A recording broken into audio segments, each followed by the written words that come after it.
Welcome to the DIY Honda Garage channel. The Honda Odyssey from 2011 to 2017 may exhibit diagnostic trouble codes DTC P2270 and P2270, which indicate an issue with the secondary oxygen sensors.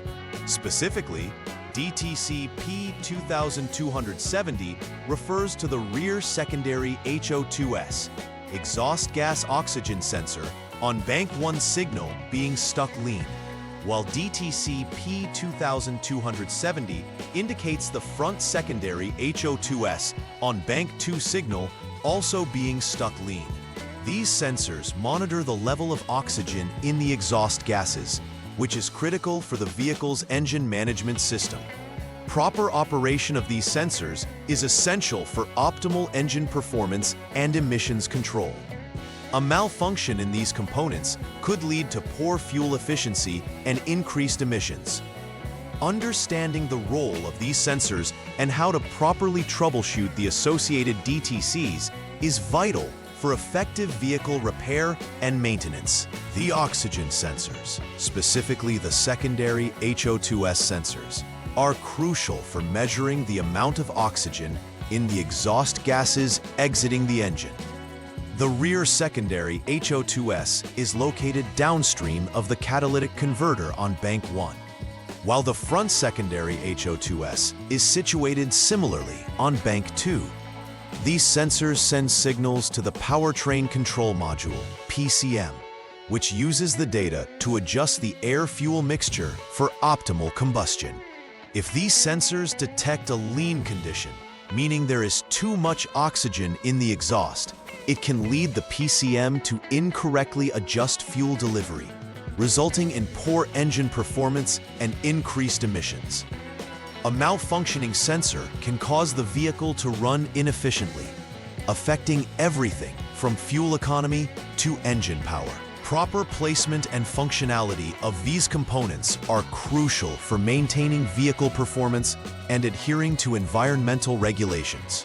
Several factors can lead to the circumstances that trigger DTC P2270 and P2272. A common issue is a faulty oxygen sensor itself, which may fail due to age, damage, or contamination. Poor electrical connections, such as corroded terminals or loose wiring, can also hinder the sensor's ability to accurately report data to the PCM, causing erroneous readings. Additionally, vacuum leaks in the exhaust system can introduce excess oxygen, misleading the sensors into thinking the engine is running lean when it is not. Other potential causes may include problems with the fuel system, such as low fuel pressure or malfunctioning fuel injectors, which can affect the overall combustion process. Understanding these causes is crucial for effective troubleshooting and ensuring appropriate repairs are made. When experiencing DTC P2270 and P2272, drivers may notice several symptoms indicating underlying issues. One of the most common symptoms is the illumination of the check engine light on the dashboard, signaling the need for diagnostic evaluation. Drivers may also experience poor fuel economy as the engine struggles to maintain the proper air-fuel mixture due to the faulty readings from the oxygen sensors. Additionally, there may be noticeable changes in engine performance, including rough idling, sluggish acceleration, and stalling under load due to improper fuel delivery. In some cases, these DTCs may also result in increased emissions, which can have legal and environmental implications. Recognizing these symptoms early on can assist in taking prompt action to address the issue. The first troubleshooting step for DTC P2270 and P2272 is to turn the ignition switch to the on position, which powers the vehicle's electrical systems without starting the engine. This step is crucial as it allows for the system to prepare for diagnostic evaluations. It's also essential to record all freeze data and any onboard snapshots which capture the vehicle's conditions at the time the DTC was triggered, providing valuable insights for diagnostics. Reviewing general troubleshooting information prior to starting further tests ensures that technicians are equipped with the knowledge necessary to address any challenges effectively. This initial assessment is foundational in the troubleshooting process, allowing for a clearer understanding of the code issues before proceeding. The next step involves clearing the DTC using the Honda Diagnostic System, HDS. The HDS is a specialized tool that interfaces with the vehicle's onboard computer systems, allowing technicians to reset the diagnostic trouble codes stored in the PCM. Once the codes are cleared, it prepares the system for further testing and allows any improvements or new issues to be documented accurately. After clearing the codes, the engine can be started, which allows for real-time data monitoring of various engine parameters. This reset is an important part of ensuring that any previous issues do not interfere with the current diagnostics and testing that will follow. After starting the engine, it is crucial to hold the engine speed at 3,000 RPM without any load until the radiator fan engages. Maintaining this RPM allows the engine to reach the appropriate operating conditions, where it can more accurately reflect sensor data. The radiator fan is an important component, as its activation indicates that the engine has warmed up sufficiently for the testing. Following this procedure ensures that the sensors are properly calibrated under conditions where they would normally function, facilitating a more accurate diagnosis. Once the fan operates, letting the engine idle prepares it for the next steps in the testing process, ensuring that it operates within the necessary temperature range for effective diagnostics. During the test drive, it's essential to adhere to specified conditions to evaluate the performance and behavior of the vehicle accurately. Ensure that the engine coolant temperature, monitored by the Engine Coolant Temperature ECT Sensor 1, exceeds 158 degrees Fahrenheit, 70 degrees Celsius. This temperature is critical for engine operation as it represents a normal operating range where the engine should run efficiently. Additionally, ensure that the transmission is in drive, D, and the engine RPM should maintain between 1,500 and 3,000 RPM during the test drive. This RPM range helps the vehicle to simulate driving conditions under which diagnostic data is typically registered. Completing this process ensures you can gather relevant diagnostic information to evaluate the status of DTC P2270 and P2272 accurately. After completing the test drive, the next step is to monitor the onboard diagnostic OBD status through the HDS. This system will indicate whether DTC P2270 and/or P2272 are listed as failed, which would confirm that the issue persists even after the previous steps were taken. If the HDS shows a failed status, it directs the technician to follow through with further diagnostic steps. On the other hand, if the HDS indicates passed status, there might be intermittent failure, or the system may currently be functioning without issues. In such cases, it is wise to check for poor connections or loose terminals at the secondary HO2S sensors and the PCM to identify any potential intermittent issues. Performing these checks ensures that all aspects of the vehicle's systems are thoroughly evaluated. In this step, turn the ignition switch to the lock position, which powers down the vehicle's systems and ensures safety during maintenance operations. This step is essential before undertaking any repairs or replacements to avoid any electrical hazards or unintended startup. Now prepare for the replacement of the secondary HO2S Sensor 2, as this step has been indicated for DTC P2270 and P2272. Properly securing the vehicle and ensuring it is on a level surface improves safety during this process. Ensure to gather all necessary parts and tools required for a successful replacement, including replacement sensors and any specialized tools needed for accessing the sensor's location. By following these precautions and protocols, you enhance safety and efficiency in the replacement process. Next, proceed with replacing the faulty secondary HO2S sensor 2 that has been identified as problematic. It's crucial to use original equipment manufacturer (OEM) parts to ensure compatibility and reliability. After removing the old sensor, carefully install the new sensor, ensuring that it is properly secured. This prevents any exhaust leaks, which could lead to further diagnostic complications.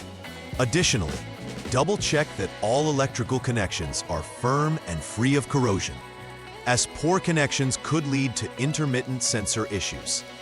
This step is significant for restoring the proper functionality of the exhaust system. Once this replacement is completed, you are ready to move on to resetting the PCM. After replacing the secondary HO2S sensor, turn the ignition switch to the on position again to prepare for reset operations. This initial step reconnects the vehicle's electrical systems, signaling readiness for recalibration. At this point, reset the powertrain control module, PCM, using the HDS. Resetting the PCM clears any stored memory regarding the previous sensor performance, allowing the system to adapt to the new sensor installed. This reset is an essential part of re-establishing the relationship between the PCM and the new sensor, ensuring accurate readings moving forward. Following this reset, make sure to prepare for the idle learn procedure, which helps reprogram the PCM to recognize the new sensor's parameters effectively. The next step involves conducting the PCM idle learn procedure. This procedure is vital for helping the PCM adapt its fuel trim strategy to the new secondary HO2S sensor that has just been installed. To perform this procedure properly, ensure that the engine is in the proper conditions, which include it being at the appropriate operating temperature. This will allow the PCM to gather accurate data during the learning process. Following the correct idle learn procedure optimizes the engine's air-fuel mixture control, enhancing overall performance. During this time, it's crucial to observe any fluctuations or indications that may capture how the new sensor is integrating. Proper execution of this step is key for effective post-repair diagnostics. Once the idle learn procedure is complete, start the engine again and hold the RPM at 3,000 without any load. Ensuring this RPM is maintained allows the system to recalibrate under conditions where the secondary HO2S sensors will provide valid readings. Continuing to monitor the engine's performance as the engine accelerates to this RPM is essential, particularly watching for the activation of the radiator fan again. This additional warm-up period ensures that the engine components, including the oxygen sensors, are adequately warm to deliver accurate readings. This step is crucial for validating that all systems are properly functioning after the repairs have been carried out, and it primes the vehicle for the next testing phase. Conduct another test drive under specified conditions after implementing all the repairs and adjustments. This driving phase will help determine if DTC P2270 and P2272 will persist or if they have been resolved through the previous steps. Make sure to monitor the engine coolant temperature and observe the RPM range throughout this period, paying special attention to whether any DTCs reappear. Keep in mind that successful completion of this test drive will help evaluate the effectiveness of the repairs made. If DTCs do show up again, it indicates that further diagnostics may be necessary, particularly checking electrical connections or sensor integrity.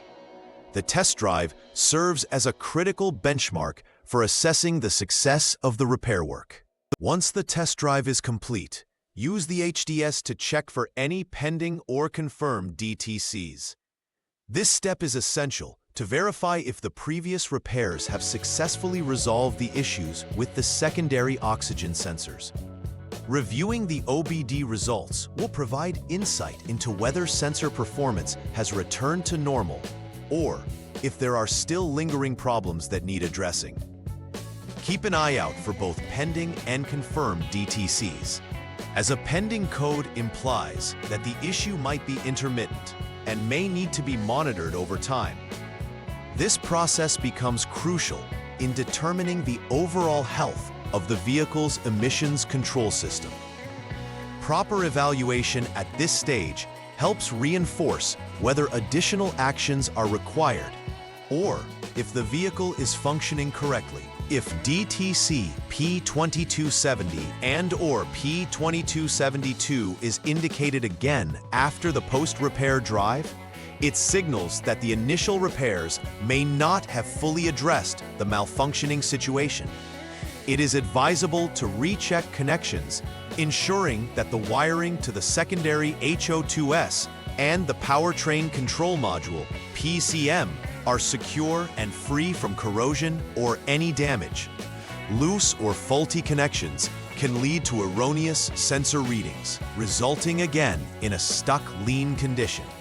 Such recurrent issues might prompt further diagnostics of the fuel and exhaust systems, or even reevaluation of the replacement sensor's condition.